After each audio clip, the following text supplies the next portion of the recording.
இப்போ வந்து நம்ம வந்து நகரத்தில் வேலை செய்துவிட்டு கிராமத்தில் வசிக்க வேண்டும். நம்ம வீடு எங்கே இருக்கணும் அப்படின்னா கிராமங்களில் இருக்க வேண்டும். நகரத்துக்கு வேலை பார்த்துட்டு நகரங்களில் வேலை பார்த்து விட்டு கிராமங்களில் வசிக்க வேண்டும். அப்போ தான் நம்ம வந்து உடம்பு ஆரோக்கியமாக இருக்கும். நகரங்களில் வேலை செய்துவிட்டு நகரங்களிலே வசிப்பது இருக்குல்ல, அது வந்து உடம்புக்கும் மனசுக்கும் அமைதியை தராது, நிம்மதியை தராது, ஒரு திருப்தியை தராது, வாழ்க்கையை அனுபவிக்கிற ஒரு மனப்பான்மையை கொடுக்காது. அதனால் நம்ம எப்படி வாழணும், எந்த இடத்துல வாழணும் அப்படின்னா கிராமத்தில் நம்ம வீடு வந்து கிராமத்தில் இருக்கணும். ஆனால் நம்ம வேலை செய்கிற அலுவலகமோ தொழிற்சாலையோ தொழில் நிறுவனமோ ஒரு நகரத்தில் இருப்பது போல் நகரங்களில் இருக்க வேண்டும். அல்லது நகரத்திலே வேலை வாய்ப்பு இருக்கா, ஒரு தோட்டம் இருக்கா, அப்போ அது இன்னும் சிறப்பு. நகரத்திலே அதாவது நகரத்தில் இல்லை, கிராமத்திலே உங்களுக்கு வேலை வாய்ப்பு இருக்குது, இப்போ தோட்டம் இருக்குது, அப்போ கிராமத்திலே உங்களுக்கு வீடு இருக்குது அப்படின்னா அது இன்னும் சிறப்பு. அப்போ நகரங்களுக்கு ஏன் போகிறாங்க அப்படின்னா அங்கே தான் வேலைவாய்ப்பு எல்லாமே இருக்குது. பெரும்பாலும் மக்கள் ஏன் நகரத்துக்கு போகிறாங்க, அங்கே வேலைவாய்ப்பு இருக்குது. அப்படி இருக்கும்போது நம்ம கிராமத்தை மறந்து விடக்கூடாது. கிராமத்துக்குன்னு ஒரு சிறப்பு இருக்குது. நீங்கள் மனசு அமைதியாக இருக்கணும், நிம்மதியாக இருக்கணும், இந்த இயற்கையை அனுபவிக்கணும், ஒரு மகிழ்ச்சியாக வாழணும், வாழ்க்கையை அனுபவிக்கின்ற ஒரு உணர்வை பெற வேண்டும் அப்படின்னா நீங்கள் கிராமத்தில் வசிக்க வேண்டும். நீங்கள் வேலை இப்போ பார்த்தீங்கன்னா சிலர்லாம் பார்த்தீங்கன்னா ஒரு 200-300 கிலோமீட்டர் டெய்லி பார்த்தீங்கன்னா 100 கிலோமீட்டருக்கு அங்கிட்டு இருக்கிற ஒரு ஊருக்கு போய் வேலை பார்த்துட்டு திரும்பி வருவாங்க ட்ரெயினில். இப்போ விழுப்புரத்துலேருந்து டெய்லி திண்டிவனம், விழுப்புரம், மருவத்தூர், மதுராந்தகம் இங்கேருந்துலாம் ட்ரெயினில் டெய்லி போய் சென்னையில் போய் வேலை பார்த்துட்டு டெய்லி சாயந்தரமாக வீட்டுக்கு வருவாங்க. கிட்டத்தட்ட 100 கிலோமீட்டர் டெய்லி பயணிப்பாங்க, 200 கிலோமீட்டர் டெய்லி பயணிப்பாங்க. அங்கே வேலை பார்த்துட்டு சென்னையில் வேலை பார்த்துட்டு விழுப்புரத்துக்கு வருவாங்க, திண்டிவனத்துக்கு வருவாங்க. ஒரு 100 கிலோமீட்டருக்கு அங்கிட்டு இருக்கிற திண்டிவனத்துக்கு வந்துடுவாங்க.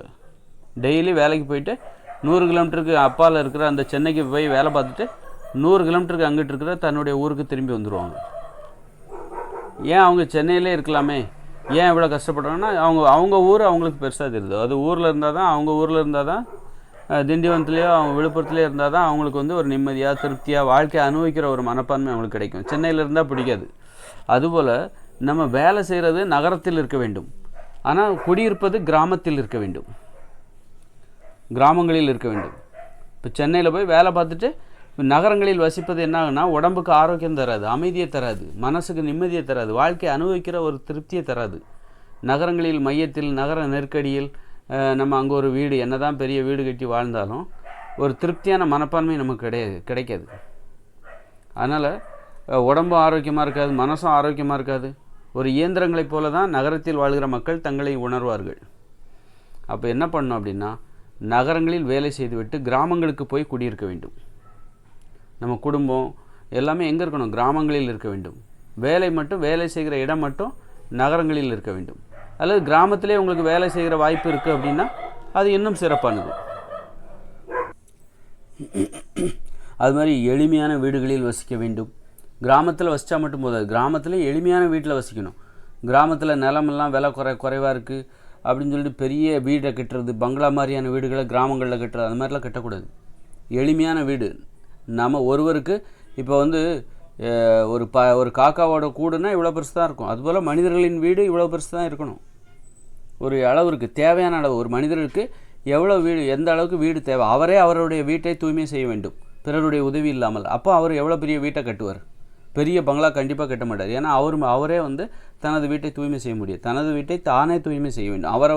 அவரவர் வீட்டை அவரவரே தூய்மை செய்யணும். அவர் வீட்டில் நிறைய வேலை இருக்கும், உணவு சமைக்கிறது, துணி துவைக்கிறது, இப்படி இந்த வீட்டை சுத்தமாக வச்சுக்கிறது, பிறருடைய உதவி இல்லாமல் அவரது வீட்டை அவரவரே தூய்மை செய்ய வேண்டும். அப்போ அந்த வீடு எவ்வளோ பெருசாக இருக்கணும் அப்படிங்கிறது இருக்குல்ல. அப்போ அந்த வீட்டோட அளவை இப்படி தான் நம்ம தீர்மானிக்கணும். ஒருத்தருக்கு எவ்வளோ பெரிய வீடு தேவை அப்படின்னு இப்படி தான் தீர்மானிக்கணும்.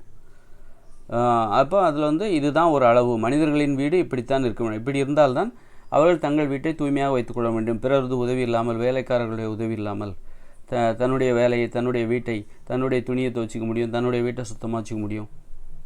அப்போ அது அந்த அளவுக்கு தான். அப்போ அதுதான் ஒருத்தருடைய வீட்டோட அளவு, ஒருவருடைய வீட்டு. அப்போது உலகத்திலே நம்ம முடிவு பண்ணலாம் ஒரு மனிதரின் வீடு இவ்வளோ பெருசு தான் இருக்கணும்ன்ட்டு. மனிதர்கள் வீடு என்ன 10 அடி அகலம், 10 அடி நீட்டம் கொண்ட ஒரு படுக்கையறை, அப்புறமா பக்கத்தில் ஒரு கழிவறை, அதுக்கு அடுத்தால் ஒரு குளியலறை, அதுக்கப்புறம் ஒரு சமையலறை. இதுதான் மனிதர்களின் வீடு. இப்படி தான் இருக்கணும். இந்த மாதிரி கிராமத்தில் வசித்தாலும் எளிமையாக வசிக்க வேண்டும். நீ நகரத்தில் வசித்தாலும் சரி, கிராமத்தில் வசித்தாலும் சரி, எளிமையான வீடுகளில் வசிக்க வேண்டும். ஆடம்பரமான வீடுகளில் வசிப்பது தவறு. உடம்பு ஆரோக்கியம் கெட்டு போயிடும். உடல் உழைப்பு மேலே நமக்கு நம்பிக்கை வராது. நம்ம உடல் உழைக்கணும், உடம்புக்கு அதான் ஆரோக்கியம், நடக்கணும்னு ஆசைப்படணும், ஒரு உடல் உழைப்பில் ஈடுபட வேண்டும் என்கிற ஆசை நமக்கு வரணும். அப்போ தான் நம்ம நல்லாயிருக்கும், உடம்பு நல்லாயிருக்கும், ஆரோக்கியமாக இருக்கும். அப்போ நீங்கள் ஆடம்பரமான பெரிய பங்களாக்களில் வாழ்ந்தீங்கன்னா உங்களுக்கு சோம்பேறித்தனம் தான் அதிகரிக்கும், உடல் பருமன் அதிகரிக்கும். ஏன்னா பெரிய பங்களாவில் வசிக்கிறவங்க என்ன பண்ணுவாங்க, வீட்டு வேலைக்காரங்களை வச்சுப்பாங்க, ஒரு வேலையும் செய்ய மாட்டாங்க, செய்யணுன்னே விருப்பப்பட மாட்டாங்க, நடக்கணும்னு நினைக்க மாட்டாங்க, நடக்கணும், ஓடணும், ஒரு உடல் உழைப்பில் ஈடுபடணும்னு நினைக்க மாட்டாங்க. எதனாலும் மற்றவங்கள வச்சே வேலை பார்க்கணும் அப்படி தான் நினைப்பாங்க. சோம்பேறி ஆகிடுவாங்க பெரிய வீடுகளில் வசிப்பவர்கள். வீட்டுக்குள்ளே இருப்பாங்க, வெளியிலே வரமாட்டாங்க. ஏன்னா பெரிய வீட்டில் வசிக்கும்போது வீட்டுக்குள்ளே நிறைய ஒரு என்டர்டெயின்மெண்ட் இருக்கும். நல்ல பெரிய டிவி ரூம் இருக்கும், அப்புறம் ஹால் இருக்கும், பால்கனி இருக்கும், மொட்டை மாடி, அது இதுன்னு ரொம்ப சொகுசாக வீட்டுக்குள்ளே ஒரு உலகம் இருக்கும். வீட்டுக்கு வெளியில் வரணும், வேலை செஞ்சுட்டா வீட்டுக்குள்ளே போய் பூந்துப்பாங்க. வீட்டை விட்டு வெளியே வரணுன்னே நினைக்க மாட்டாங்க. அதுவே உங்கள் வீடு சின்னதாக இருந்தால் என்ன பண்ணுவீங்க, எவ்வளோ நேரம் தான் வீட்டுக்குள்ளே இருப்பீங்க? உங்கள் வீடு சின்னதாக இருந்துச்சுன்னா எவ்வளோ நேரம் வீட்டுக்குள்ளே இருப்பீங்க? அப்படியே வெளியில் போயிட்டு வரணுன்னு உங்களுக்கே ஆசையாக இருக்கும். அப்போ நடக்கணும்னு ஆசையாக இருக்கும். வீட்டுக்கு வெளியில் பக்கத்தில் உள்ளவங்கள்ட்ட பேசணும், பழகணும், அப்படி நடந்து போயிட்டு வரணும் அப்படின்னு ஆசையாக இருக்கும். அதனால தான் வீடை சின்னதாக வைக்கணும். அப்போ தான் உடம்பு ஆரோக்கியமாக இருக்கும், உடல் பருமன் ஏற்படாது. வீட்டை பெருசாக கட்டிட்டிங்கன்னா சோம்பேறி ஆகிடுவீங்க, வீட்டை விட்டு வெளியே வர மாட்டீங்க. அப்போ எப்போவுமே வீட்டுக்குள்ளே இருக்கணும்னு வேறு நினைப்பீங்க. ஏன்னா உங்கள் வீடு பெருசு, உங்கள் வீட்டுக்குள்ளே நிறைய பணம் இருக்குது, தங்கம் இருக்குது, நிறைய ஆடம்பர பொருட்கள் இருக்குது, டிவி இருக்குது, ஃப்ரிட்ஜ் இருக்குது. அதனால் எப்போவும் வீட்டை விட்டு எங்கேயுமே வெளியில் போயிடக்கூடாது, யாராவது திருடிட்டு போயிடுவாங்க அப்படின்னு வீட்டை எப்போவுமே கட்டி பிடிச்சிட்ருப்பீங்க.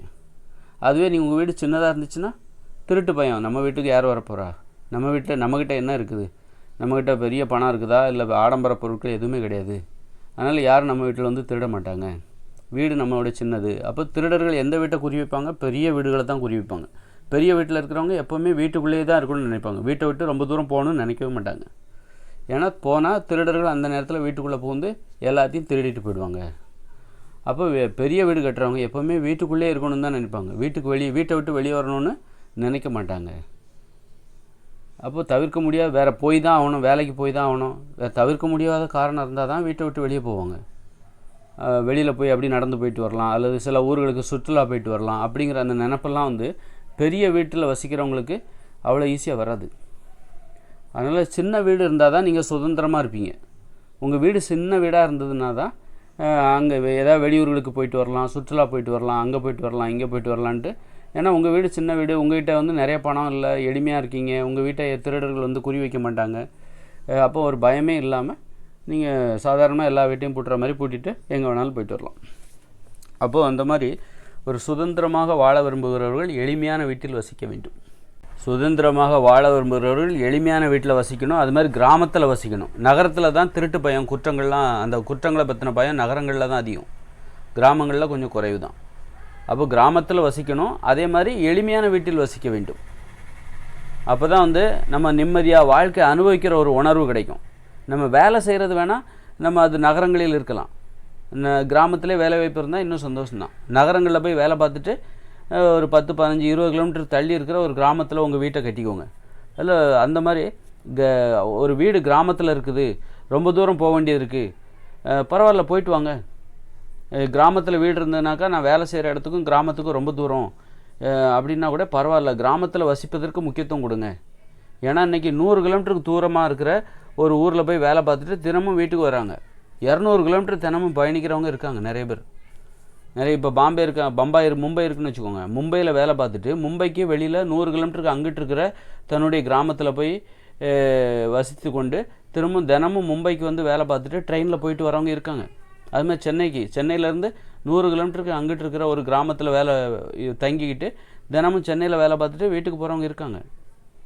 அப்படி இருக்கும்போது நீங்கள் ஒரு சிறுநகரத்தில் உங்களுடைய வேலை இருக்குது. அப்போ அப்போ நீங்கள் என்ன பண்ணணும், பக்கத்தில் ஏதாவது ஒரு கிராமத்தில் உங்கள் வீடு இருக்கணும். கிராமத்தில் வசித்து கொண்டு உங்கள் குடும்பம் எல்லாமே கிராமத்தில் இருக்கணும், வேலை மட்டும் நகரத்தில் இருக்க வேண்டும். அப்படி இருந்ததுன்னா உங்களுக்கு ஒரு அமைதி கிடைக்கும். கிராமத்தில் வசிக்கும்போது நல்ல தூய்மையான காற்று கிடைக்கும், ஒரு ஒலி மாசுபாடு இருக்காது, இரைச்சல் இருக்காது, அது மாதிரி சுத்தமான காற்று கிடைக்கும், இயற்கையை நேசிக்கிற ஒரு வாழ்க்கையை அனுபவிக்கிற மனப்பான்மை கிடைக்கும். அது மாதிரி விபத்துகள் பற்றி அச்சம். இன்றைக்கி இப்போ நகரங்களில் வசிக்கிறாங்களா, அவங்க ரோட்டில் இறங்கி நடக்க முடியல, பயமாக இருக்குது. எப்போ பார்த்தாலும் வாகன பயம், ஒரு நடைப்பயிற்சி பண்ணுறதுக்கே பயமாக இருக்கும். அதுவே நீங்கள் கிராமத்தில் வச்சிட்டிங்கன்னா தைரியமாக நடைப்பயிற்சி மேற்கொள்ளலாம். எந்த வாகன பயம் எதுவுமே இருக்காது, வாகனங்கள் மிகவும் குறைவாக இருக்கும். அப்போ வந்து கிராமத்தில் நீங்கள் நடைப்பயிற்சி, உடற்பயிற்சி, விளையாடுவதற்கான வாய்ப்பு இதெல்லாம் ஏன்னா கிராமங்களில் நிறைய நிலங்கள் காலியாக கிடக்கும். கிராமங்களில் தான் வீட்டை விட்டு வெளியே வந்து விளையாடுகிற வழக்கம் வந்து அங்கே உள்ள சின்ன பசங்கள்கிட்ட அதிகமாக இருக்கும். நகரங்களில் உள்ள சிறுவர்களிடம் விளையாடுகிற வழக்கம் மிகவும் குறைவு. இப்படி ஒரு இயற்கையான உடற்பயிற்சி என்பது கிராமங்களில் எளிதாக கிடைக்கும். விளையாடுறது, நடக்கிறது, இதெல்லாம் வந்து விளையாடுறது, நடக்கிறது, இதற்கான வாய்ப்புகள் எல்லாமே கிராமங்களில் இருக்குது. ஒரு இயற்கையான உடற்பயிற்சி, ஒரு இயற்கையான ஒரு வாழ்க்கை, இயற்கையை நேசிக்கிற ஒரு தன்மை, இதெல்லாம் கிராமங்களில் இருக்குது. அப்போது மனித வாழ்க்கையில் வந்து ஒரு அமைதி இதெல்லாம் வந்து கிராமத்தில் தான் இருக்குது. அப்போ நம்ம வேலை செய்கிற இடம் நகரமாக இருந்தாலும், ஆனால் நமது குடும்பம், வீடு எல்லாமே ஒரு கிராமத்தில் இருந்தால் நம்ம வந்து இன்னும் நல்லாயிருக்கும் வாழ்க்கை.